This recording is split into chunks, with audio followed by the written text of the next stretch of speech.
Welcome back. As we have reported, the suspect in the deadly New Orleans terror attack had an ISIS flag on the trailer hitch.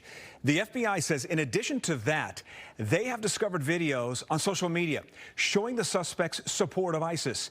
The Islamic State group began as a breakaway from al-Qaeda. Right now, it is reportedly a more weakened organization and yet still carries plenty of influence overseas, and that includes here in the U.S. Joining us tonight is Professor Robert Pape from University of Chicago, and we're thrilled to have him. Professor, thank you for joining us. I want to get right into this. You are also the director of the Chicago Project on Security and Threats, and you are one of the authors of a report analyzing ISIS-related terrorism in the U.S. I gave it a cursory examination myself. I found it absolutely fascinating. I want to talk about the terror suspect, and you know, at first blush, an Army veteran, it seems to me anathema that this person could be indoctrinated by an extremist group. Can you kind of briefly talk to our viewers about some of the recruiting tools, for lack of a better term, that the Islamic State is using to lure Americans to their views? I study every ISIS attacker who's been an American, and that really focuses on the high point of the period 2014 to 17, when there were over 100 Americans who were arrested and indicted for being an ISIS perpetrator.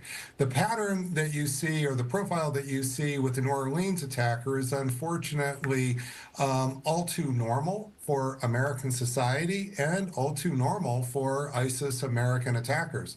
That is, what we found is over 75% of ISIS perpetrators in the United States were born in the United States. Very few actually were creeping in through our borders, although we worry about that all the time. We found that almost all the ISIS perpetrators, even those that hadn't been born here, had been in the United States for a very long period of time and were radicalized online. That is, they weren't connecting with ISIS because they met with ISIS operatives overseas. They weren't connecting with ISIS because ISIS came knocking on their doors in Texas. They literally were being inspired by ISIS propaganda.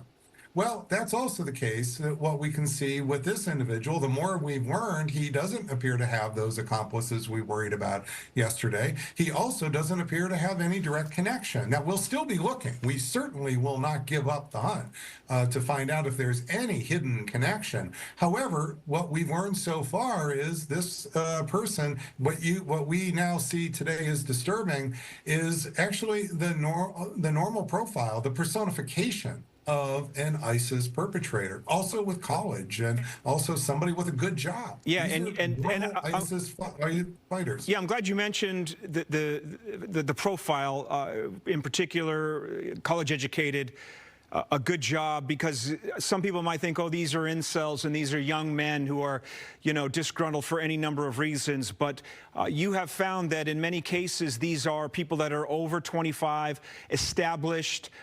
Maybe I could use the word successful in relationships, right?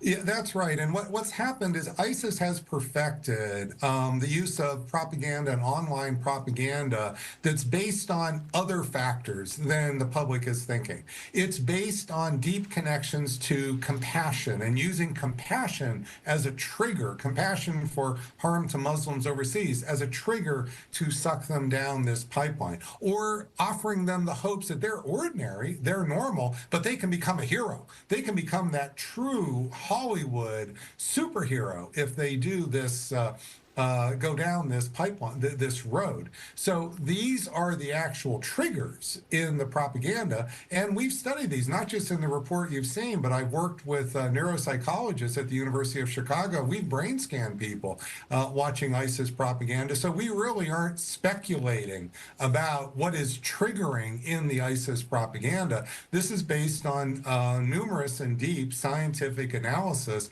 of how that online propaganda radicalizes basically ordinary Americans who are Muslims, by the way. They do have a connection at that level to ISIS. A religious connection. But that's about it. Well, we have about a minute left. Your team goes a little further as well, actually discussing policy takeaways. This has a lot of people very anxious.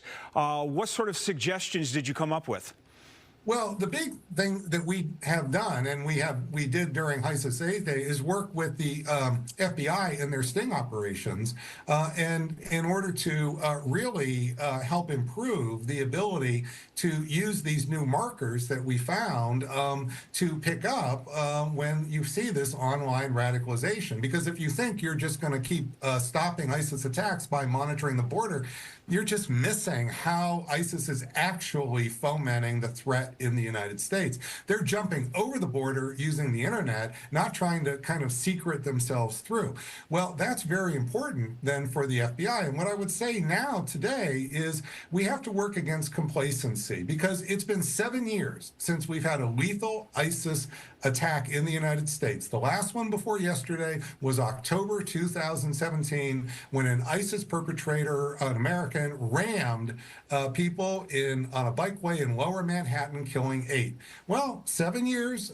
We like to say we're never complacent, but it's been 7 years. So I think this is a wake-up call, and it's not that we need to reinvent the wheel. We know quite a bit about how ISIS is mobilizing. We just got to stay at it and be vigilant, and that's the price of security, is vigilance.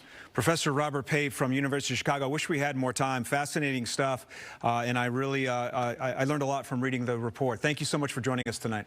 Thank you very much.